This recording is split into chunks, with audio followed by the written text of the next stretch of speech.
Last time we went to the desert, it became quickly apparent that the e-brake in the E36 wasn't gonna work with me. I couldn't get my hand on it in time. So the question became, what do we do about it? We fix it. We fix the whole thing.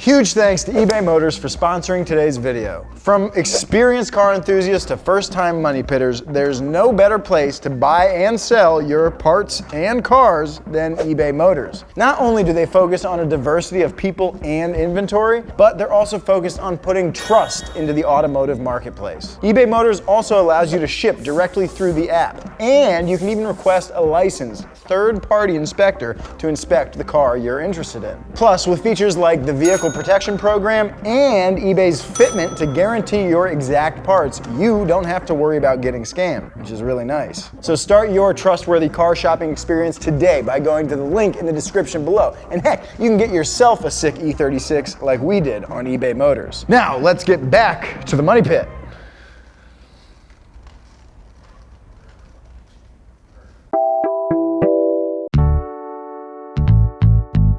All right, so as a quick reminder, we bought this 98 BMW E36. It's a 328i, and the AC actually still works, but we've been modifying it to be a fun, budget-minded, off-road, rally-inspired car. Now, of course, you can drive a stock car off-road to some success, but we want this thing to be better than that. We want it to look better than that. We want it to be much more reliable than that. So we've been installing and testing different rally-inspired modifications and determining whether or not they've been worth all the time, money, and effort they take to install.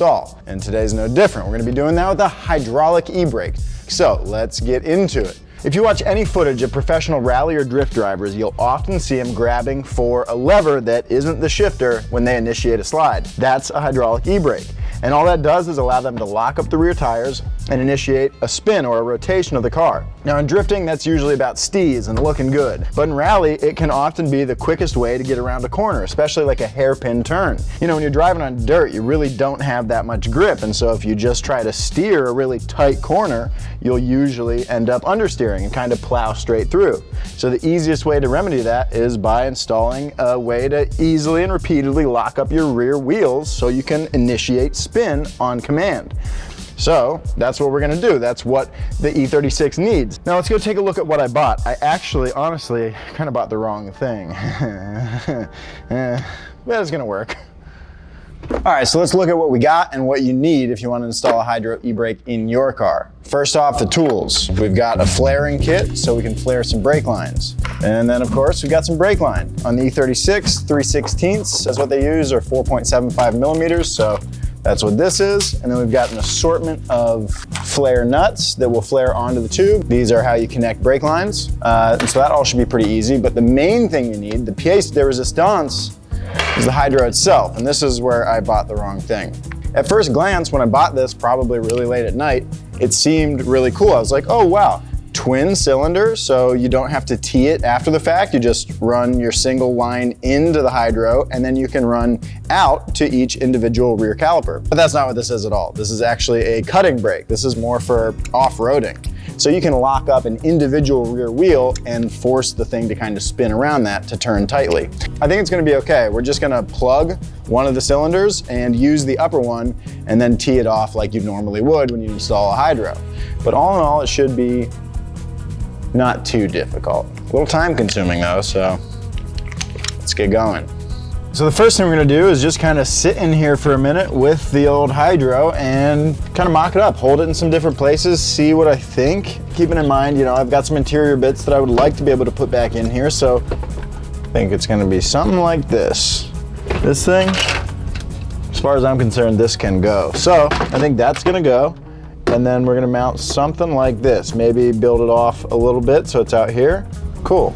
Well, now I need to go look at what kind of metal I have laying around and cut some up and make a little bracket.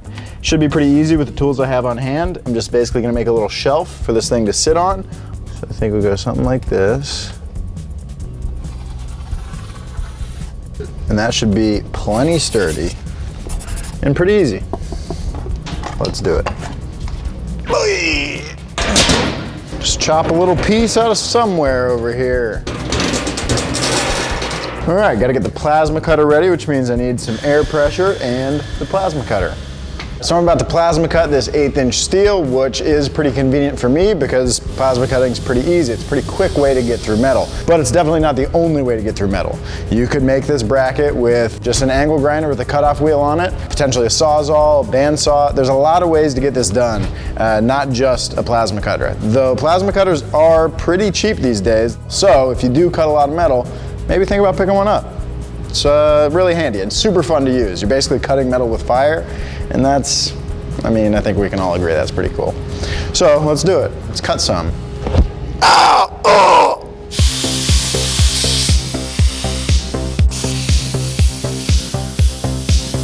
Okay, major piece cut.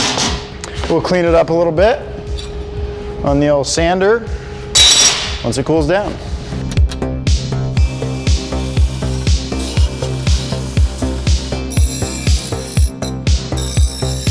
All right, it's not like this was very difficult. I just had to cut out a little rectangle. Now we've got one cut out, and it looks like it's gonna do exactly what we want. I think what I'm gonna do is weld some studs to this rectangle we just cut so that I can just mount this thing with nuts and not have to worry about getting any hardware underneath, because in at least one spot that would be really tricky. Okay, so I think I'm gonna drill 4 holes where I marked my spots for the e-brake. Drill holes about 6 millimeters in size, pop these bolts through, cut the heads off, weld them, and then have 4 studs.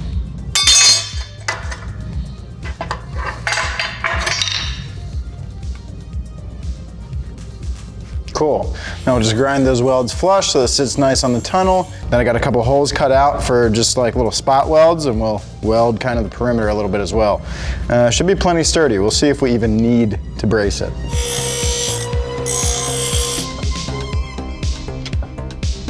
Okay, now we just got to get rid of some paint in that area, then we can weld.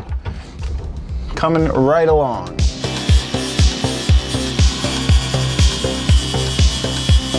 Oh yeah, I think that's gonna be it.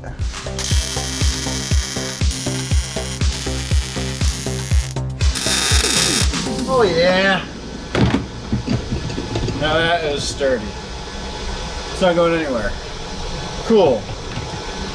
Now we can run some lines.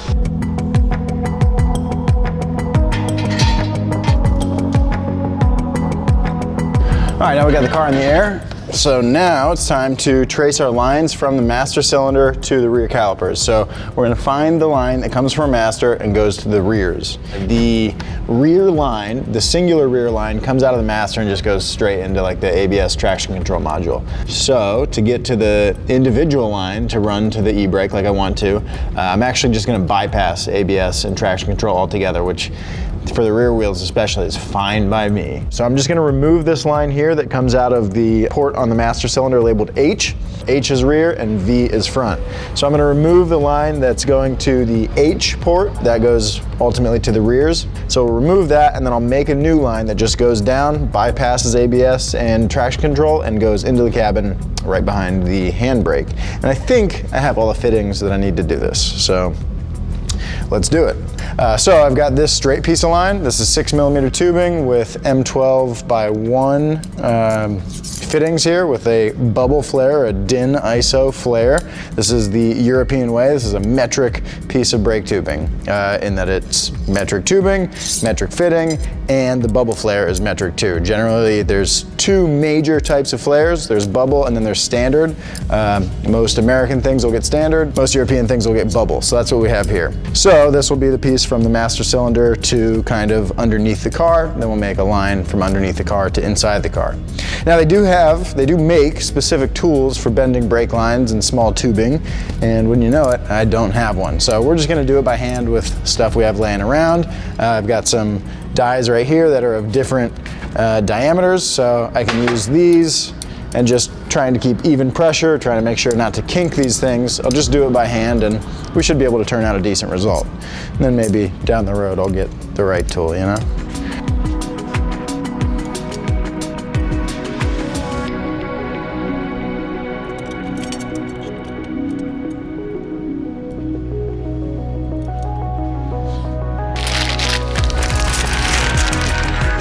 Ooh, line. This is 3/16, which is also usable in metric because metric's step below a 6mm line is a 4.76mm line. And 3/16 is 4.75mm. All right, this stuff bends real nice. So I'm just gonna feed it through my hole.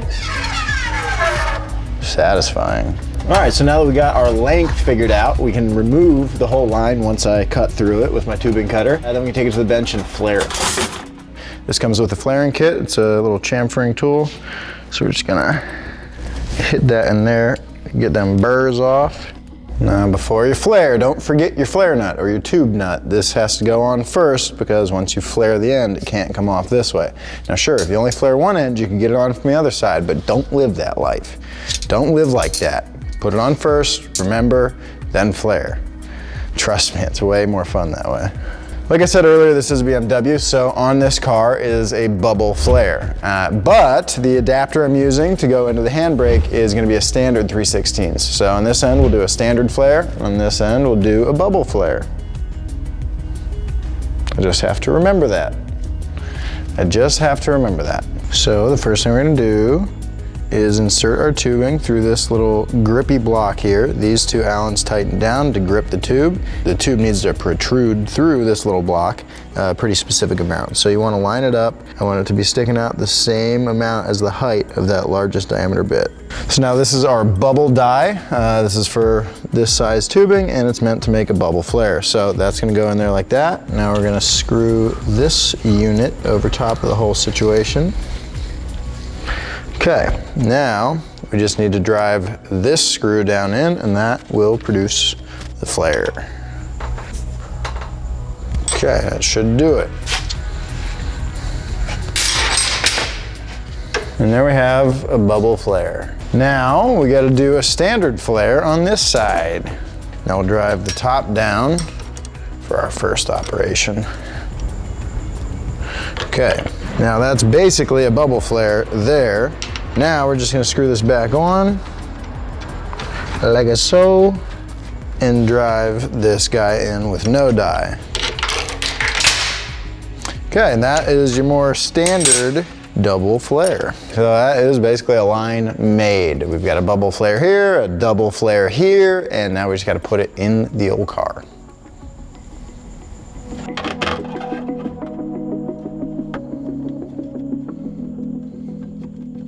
Okay, so we've got this little adapter. This goes from the thread at the back of the handbrake, the inlet for the handbrake, to our 3/16 standard tube nut here. Now, this is NPT, or National Pipe Thread. That means it's a tapered thread, so that means it gets thread sealant. And tapered threads are never gonna bottom out like a standard straight thread fastener. The threads and that taper is what ultimately stops them, and you can overpower it. Eddie knows. All right, now we've got our line from the master cylinder into the car and into the handbrake, and I just plugged off the lower cylinder here that we're not gonna be using. Now it's time to make a line that goes from the upper cylinder that we are gonna be using, that'll come down and split, it'll tee off, and then it'll go into the rear calipers. So, that'll get some sealant in a minute, but for now, just stick it in there. Okay, so I'm just gonna leave this line a little bit long. I'll probably put the T somewhere up in this area, but I'm just gonna leave extra length and cut it from the inside and figure that out next. Okay, so these are our factory lines we're gonna be splicing into. This one goes to the driver's side, this one to the passenger side. And I'm just gonna cut them, kind of stagger it, and run my T into those lines to send hydro power to the rear brakes. All right, so this is the final piece of the plumbing. I hope then everything is plumbed up and we can put some fluid in it and bleed the thing. Now obviously this isn't super difficult. It's just kind of time consuming and a little fiddly, but it's not the worst thing. Definitely something that can be done in a weekend, and depending on your car's setup, potentially even quicker. This is taking more time because it's individual lines from the engine bay all the way back. But if it was a single line that teed off at the rear, it's even quicker because you can just go boom, one line in, one line out. I gotta be on a plane in a few hours, so really hoping for no leaks.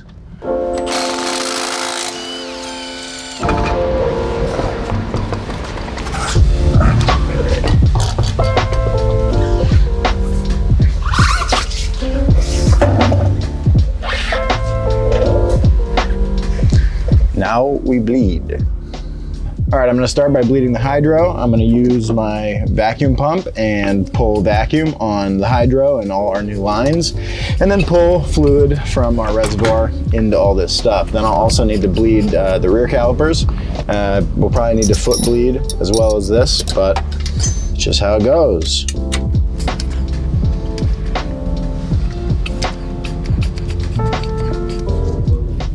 No leaks so far.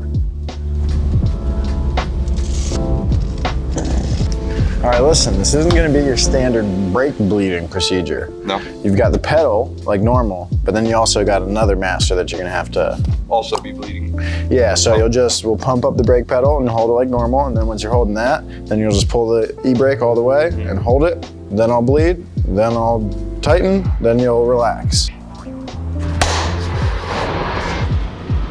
Sprechen Sie Deutsch? All right, pump everything up. Pedal first, then handbrake. Pump up the brake pedal, then pull the handbrake. Again. Wait now. There we go. We got some fluid coming out. Okay, it's in neutral, right? Put down the standard e-brake. Yeah. And give me some hydro. Hey. It could definitely be stiffer. Yeah, I still got to bleed from in there. There's some resistance for sure. I just want to make sure, it was working. All right, we got this sucker bled. Now I'm gonna fire it up and see if the old stick does anything. Okay, foot brake. Okay, let's see if the hydro works. Woo! Well, a new hydro works, and that is exciting. I can't wait to take this thing back out to the desert and use this thing for real. It's gonna make it so much more fun. But unfortunately, I don't have time for that today. In fact, I gotta go get on an airplane. So that's gonna do it for us today. I hope you guys had a good time watching this video, and I hope you learned a thing or two. I'll see you guys next Wednesday for another episode of Money Pit on the E36. And in the meantime, go follow me on Instagram @ZachJob and follow Donut @DonutMedia. See you guys in a week.